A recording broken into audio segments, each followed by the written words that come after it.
नमस्कार, news India आप देख रहे हैं। मैं आपके साथ सागर मिश्रा। स्वागत है आप सभी का न्यूज रूम लाइव में। बीजेपी की आज राष्ट्रीय कार्यकारिणी की बैठक चल रही है हैदराबाद में, जहां पर वसुंधरा राजे प्रेस कॉन्फ्रेंस कर रही हैं। दिखाते हैं आपको।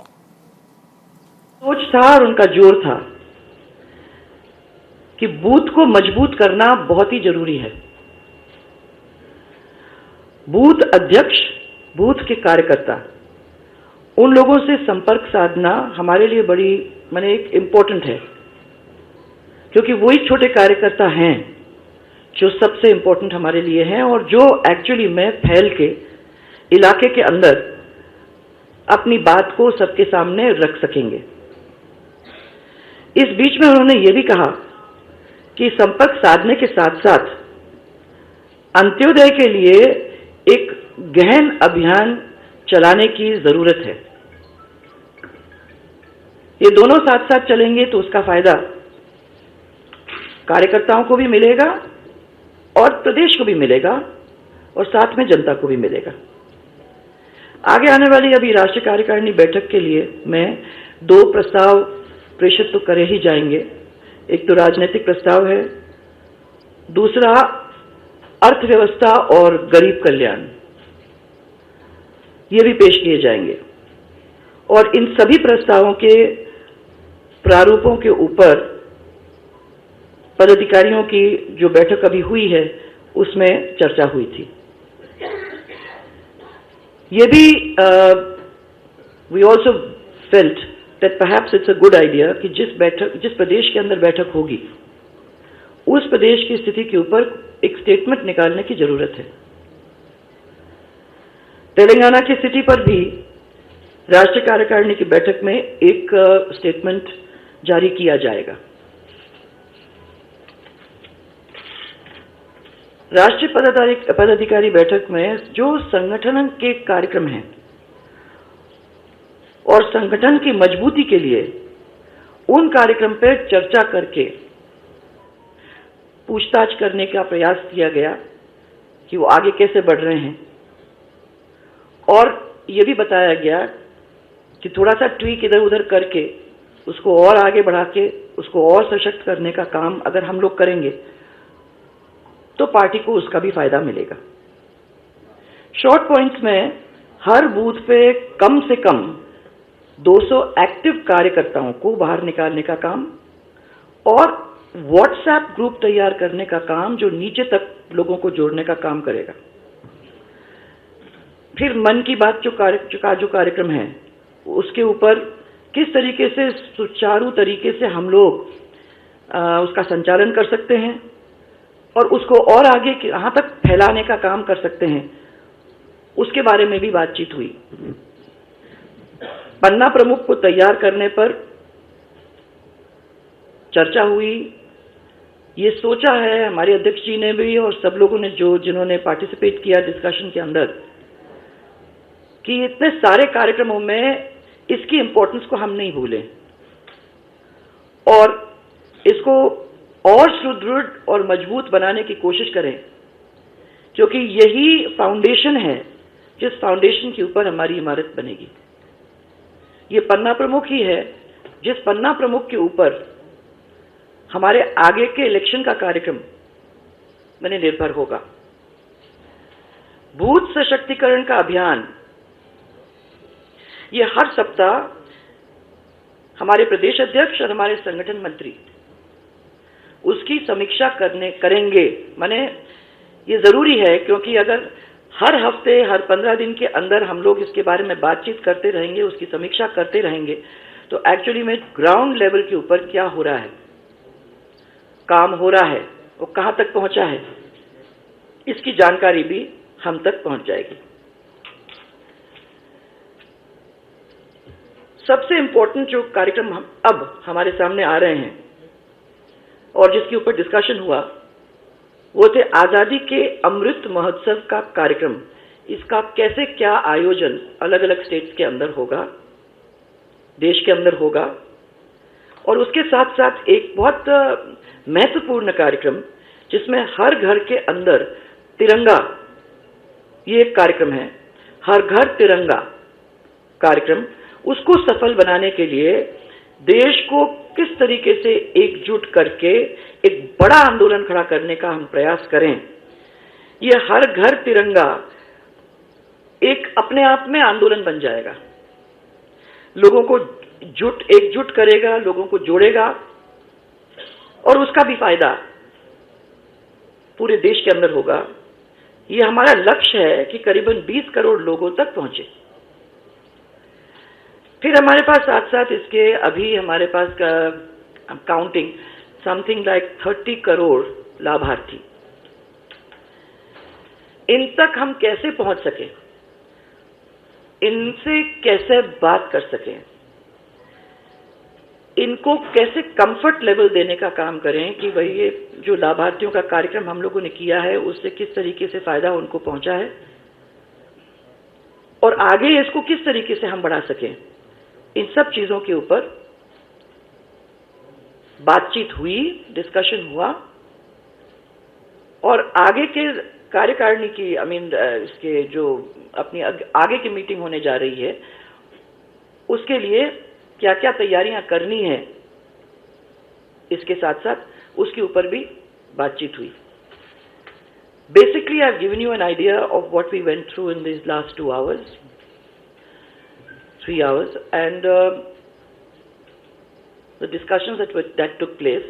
I don't think I need to repeat this in English, but if there's anybody who wishes to ask any questions about what happened at these discussions, I'd be happy to oblige. मित्रों एक minute केवल आग्रह था। हम 2 दिनों तक यहाँ रहने वाले हैं और 2 दिनों तक आपसे लगभग 5-6 बार हमारे नेतागण आपसे रूबरू होंगे।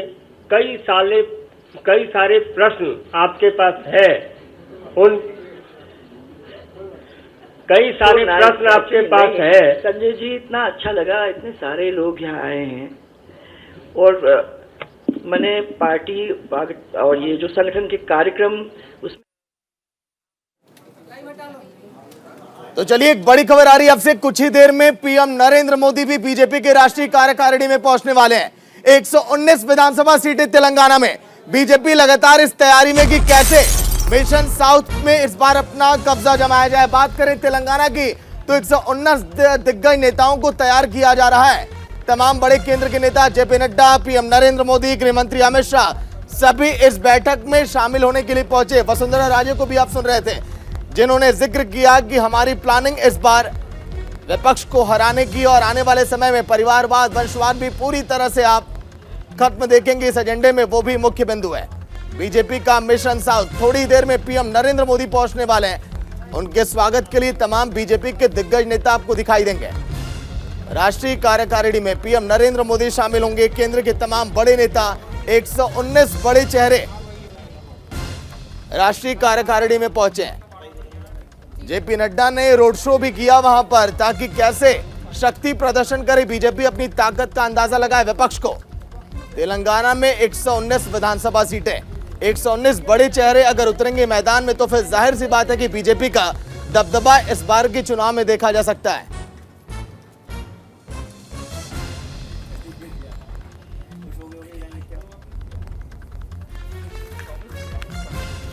तो थोड़ी देर में पीएम नरेंद्र मोदी पहुंचने वाले हैं।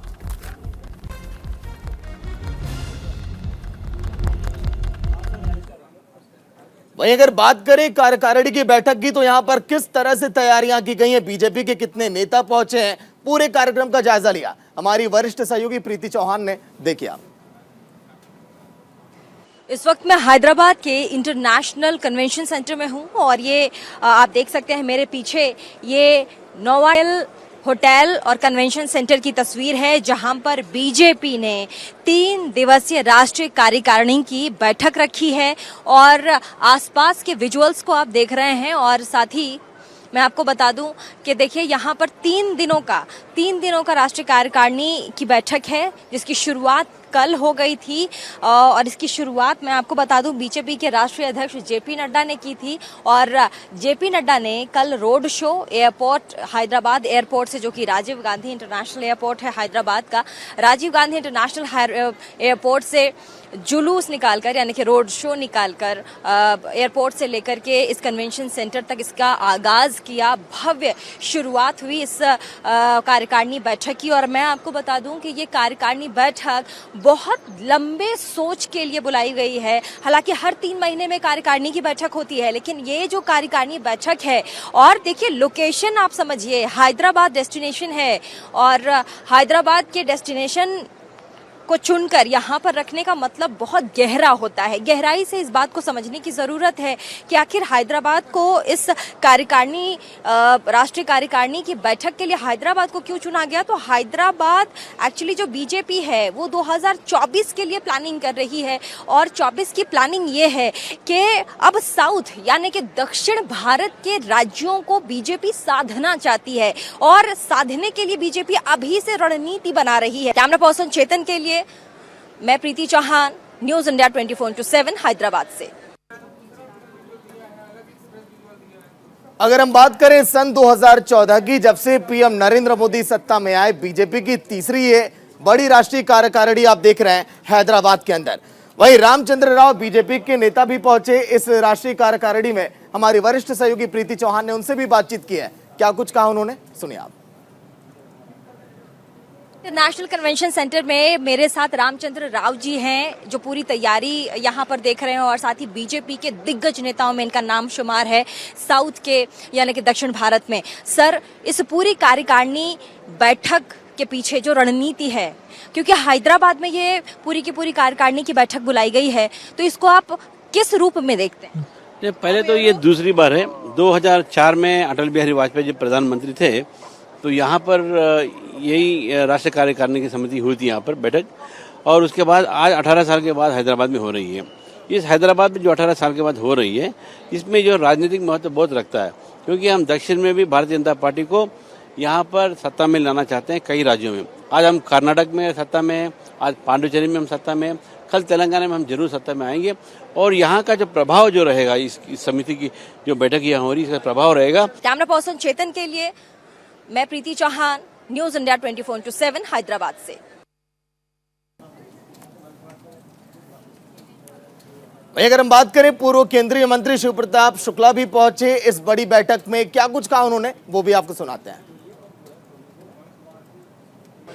इस वक्त मेरे साथ पूर्व केंद्रीय मंत्री शिव प्रताप शुक्ला जी हैं, राज्यसभा से सांसद हैं, बीजेपी के दिग्गज नेताओं में इनका नाम आता है। और ऐसे में आज बीजेपी के राष्ट्रीय कार्यकारिणी की बैठक में हैदराबाद में जो हो रही है, वहां आज हमें मिले हैं। इनसे कुछ सवालों के जवाब जान लेते हैं। सर, इस राष्ट्रीय कार्यकारिणी की बैठक के पीछे, मतलब 3 महीने में ये बैठक तो होती है, हैदराबाद में बैठक करने के पीछे क्या मकसद है?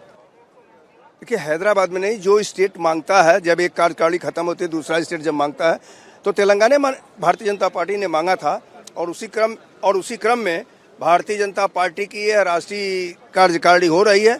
हैदराबाद कोई मायने नहीं है। हैदराबाद ये जरूर है कि हम इसको आगे चल करके भाग्यनगर करना चाहते हैं, इस नाते हैदराबाद में हो भी रही है। लेकिन इस कार्यकारिणी में श्री नरेंद्र मोदी जी के 8 साल के विकास के कार्यों का विश्वास पूर्वक जो प्रधानमंत्री गरीब कल्याण योजनाएं हैं, जितना आईटी के क्षेत्र में उन्होंने किया है, जिस प्रकार से जो है कोविड के समय में टीकाकरण किया है, लगभग 195 करोड़ लोगों को टीका लगा दिया गया है, उस सब पर मुहर लगेगी। और अगला चुनाव जो तेलंगाना में होगा, यहाँ के सरकार के भ्रष्टाचार के खिलाफ भारतीय जनता पार्टी की सरकार बनेगी। अच्छा शिव प्रताप जी, तेलंगाना को दक्षिण का द्वार भाजपा बनाना चाहती है, इसके पीछे का मकसद? नहीं, दक्षिण के द्वार की बात नहीं हो रही, क्योंकि कर्नाटक में तो हम आ चुके हैं, वहाँ कई बार सरकार हम बना चुके हैं। तो जहाँ तक दक्षिण के द्वार की बात है, इसी हैदराबाद में हमने बहुत अच्छी टक्कर दिया था कारपोरेशन के चुनाव में। लोग कहते थे कुछ नहीं होगा, तो भी कारपोरेशन के चुनाव में भारतीय जनता पार्टी के एक नहीं अनेकों कारपोरेटर जीत कर करके कुछ ही रह गए, नहीं तो यहाँ कारपोरेशन में हमारी सरकार होती। आगे चल करके भी हम द्वार नहीं बनाना चाहते हैं, लेकिन यह जरूर जताना चाहते हैं कि जो भी सरकार अन्याय करेगी, नरेंद्र मोदी का विकास कार्य उस सरकार को ढकेलते हुए भारतीय जनता पार्टी की सरकार बनाएगा। कैमरा पर्सन चेतन के साथ मैं प्रीति चौहान, हैदराबाद से न्यूज इंडिया 24/7 के लिए। जैसा कि हमने जिक्र किया कि सन 2014 के बाद से जब से बीजेपी सत्ता में आई, किसी भी दक्षिण राज्य में बीजेपी की तीसरी ये बड़ी बैठक है। केवल विधानसभा चुनाव ही नहीं, बीजेपी की नजर दक्षिण में लोकसभा चुनाव पर भी है। लेकिन राष्ट्रीय कार्यकारिणी का एजेंडा क्या है, ये बताएंगी हमारी सहयोगी अंशिका।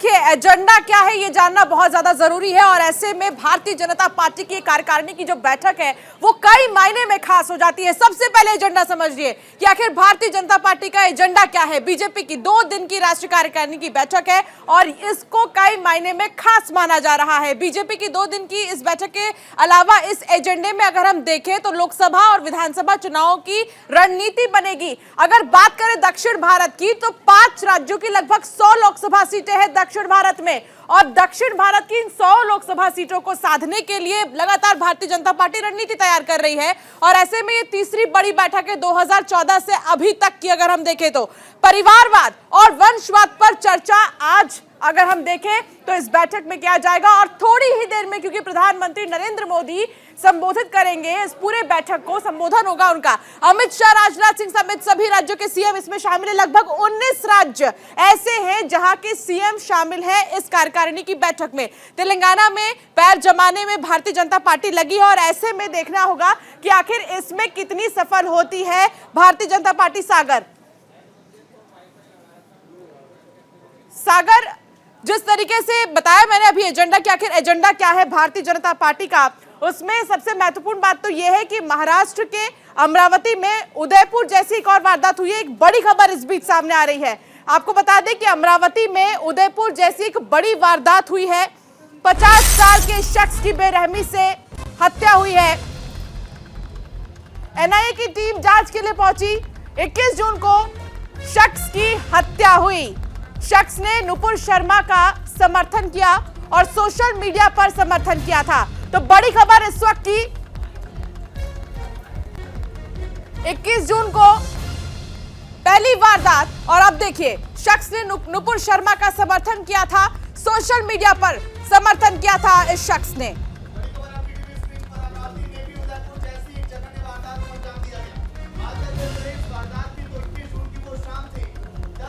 लगाया 10:30 बजे के बीच का वो वक्त था जब एक शख्स को मौत की घाट उतारा गया, गला काटकर। 21 जून को शख्स की हत्या की गई। लेकिन अब सवाल उठने लगे उद्धव ठाकरे पर कि आखिर 21 जून से लगाए अभी तक मामले को दबाकर क्यों रखा गया।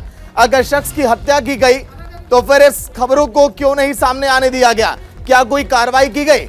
सवाल तमाम, क्योंकि उदयपुर जैसी जघन्य वारदात अगर सामने आ रही है वो भी 21 जून की, तो फिर सवाल तो उद्धव ठाकरे पर खड़े होंगे। अगर हम शख्स की बात करें तो शख्स करीब 50 से 54 साल के बीच का बताया जा रहा है। एक दवा कारोबारी जो अपनी दुकान बंद करके अपने घर की तरफ जा रहा था, लेकिन रात में 10 से 10:30 बजे के करीब इसकी हत्या कर दी जाती है चाकुओं से गला रेतकर। तस्वीरें आपकी टीवी स्क्रीन पर देखिए। फिलहाल जांच अभी जारी है। एनआईए की टीम जांच में अभी जुटी हुई है कि आखिर पूरा मामला क्या। सोशल मीडिया पर इन्होंने समर्थन किया था नुपुर शर्मा का।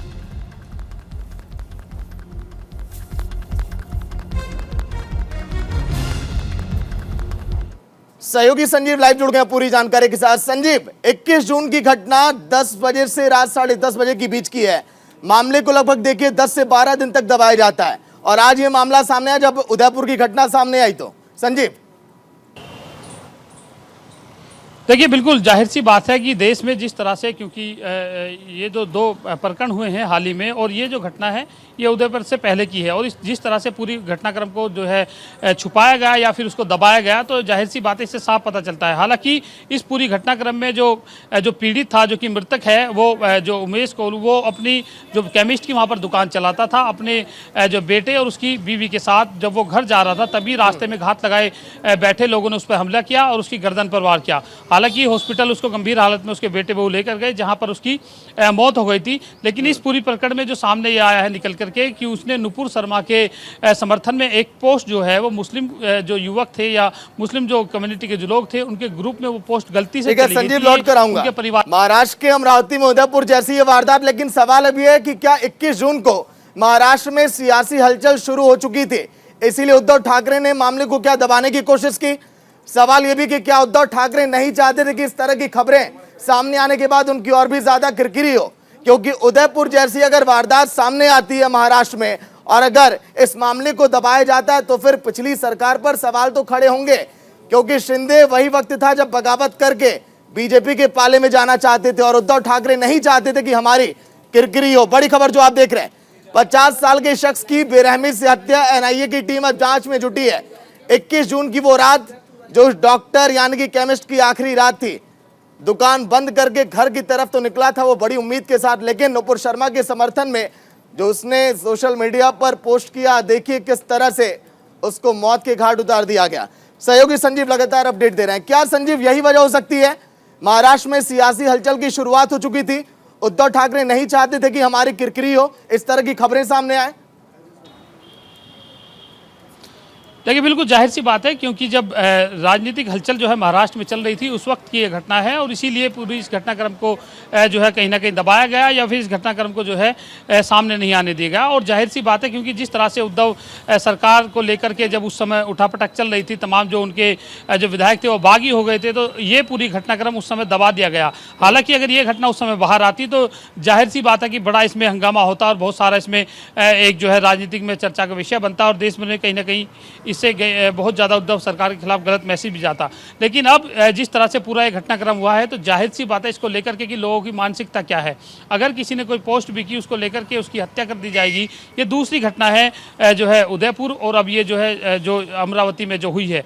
और जब ये जो पीड़ित है वो जो उनकी जो बेटे हैं और बहू हैं, उनका कहना है कि वो अपने जो उनके जो पिता थे वो उसके साथ केमिस्ट की दुकान चलाते हैं, वो दोनों जब अपनी दुकान को जो है बढ़ा करके अपने घर नजर बना रखिएगा कि आखिर जांच कहां तक पहुंचती है। शुक्रिया पूरी जानकारी के लिए। उदयपुर की अगर बात करें तो वहां पर अभी भी खामोशी, सन्नाटा, कर्फ्यू जैसे हालात। हालांकि आज के दिन थोड़ी सी ढील तो जरूर दी गई, लेकिन उदयपुर में अभी भी सन्नाटा सड़कों पर आप देख सकते हैं, क्योंकि जिस तरह से कन्हैया की हत्या की गई, पूरे राजस्थान में अभी भी तनावपूर्ण माहौल है। इंटरनेट की सेवाएं अभी भी बंद है। 1 महीने के लिए धारा 144 लागू। पूरे देश भर में जमकर आलोचना भी हुई इस पूरे मामले को लेकर राजस्थान की सरकार की, लेकिन एनआईए और जांच टीमें भी आमने सामने देखी गई पूरे मामले को लेकर। लेकिन खरीदारी करने के लिए लोग घरों से बाहर तो निकल रहे हैं, लेकिन वो अभी भी उनके चेहरे पर डर है, वो खामोशी है, वो दहशत है लोगों के जहन में। कन्हैया लाल की हत्या के बाद हर रोज नए नए खुलासे हो रहे हैं, गिरफ्तारियां तो हो रही हैं, लेकिन आखिर खुलासा पूरी तरह से कब होगा? दीपक चावला लगातार अपडेट दे रहे हैं। दीपक, ताजा अपडेट क्या है? मामले की जांच अभी कहां तक पहुंची और उदयपुर में अभी हालात कैसे हैं? क्योंकि कर्फ्यू में ढील दी गई, लोग घरों के बाहर जा रहे हैं, थोड़ी बहुत खरीदारी कर रहे हैं।